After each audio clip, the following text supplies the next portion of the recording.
బాహుబలి 2 మూవీలో ప్రభాస్ రానా ఇద్దరిలో ఎవరు బెటర్ అనే విషయంలో ఎటువంటి ఆన్సర్ లేదు. బాహుబలి సిరీస్ లో ప్రభాస్ రానా ఇద్దరు సమానమైన పవర్స్ ని కలిగి ఉంటారు. ఏ పాత్ర దానికే గొప్ప అన్నట్టుగా ఉంటుంది. ఏ ఒక్కరూ లేకపోయినా సినిమా లేదు అని చెప్పవచ్చు. ఇదిలా ఉంటే ప్రస్తుతం వీరిద్దరూ బాహుబలి 2 ప్రమోషన్ లో బిజీగా ఉన్నారు. బాహుబలి 2 చిత్రం ఏప్రిల్ 28న విడుదలవుతోంది. ఇదిలా ఉంటే బాహుబలి తర్వాత ప్రభాస్ రానా ఇద్దరు వారి కమర్షియల్ చిత్రాల్లో బిజీగా మారారు. అయితే బాహుబలి తర్వాత రానా చేసిన చిత్రాల్లో ఘాజీ ఒకటి. ఇది సక్సెస్ఫుల్ టాక్ ని సొంతం చేసుకుంది. దీంతో రానా చాలా వరకు సేఫ్ అయినట్టే అని చెప్పవచ్చు. ఎందుకంటే బాహుబలి వంటి భారీ సక్సెస్ తర్వాత హీరోలు చేస్తున్న చిత్రాలపై భారీ ఎక్స్పెక్టేషన్స్ ఉంటాయి. దీని కారణంగా సినిమా ఫ్లాప్ అయ్యే ఛాన్స్ ఉంటుంది. కానీ రానా మాత్రం చాలా తెలివిగా ఘాజీ కథను ఎంచుకుని సక్సెస్ ని సాధించాడు. అలాగే ఇప్పుడు తేజ దర్శకత్వంలో మరో చిత్రం రానున్న విషయం తెలిసిందే.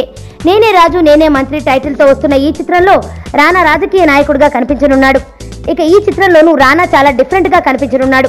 ఇండస్ట్రీ నుండి అందుతున్న సమాచారం ప్రకారం రానా ఈ చిత్రంలో మొదట ఫైనాన్షియల్ గా కనిపించి తర్వాత రాజకీయ నాయకుడిగా మారతాడు. ఈ పాత్ర చాలా ఆసక్తికరంగా మారింది. ఇదిలా ఉంటే ప్రభాస్ విషయానికి వస్తే తను సుజిత్ దర్శకత్వంలో చేస్తున్నాడు.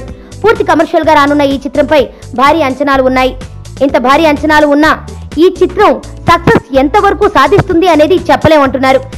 ఈ రకంగా చూస్తే భారీ సక్సెస్ తర్వాత కథలను ఎంచుకున్న తీరును చూస్తే ప్రభాస్ కంటే రానా చాలా బెటర్ అని అంటున్నారు.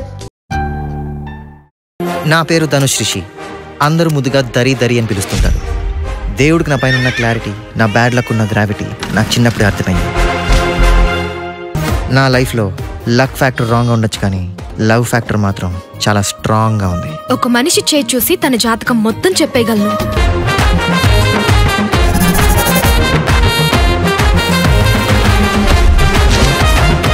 Coming soon.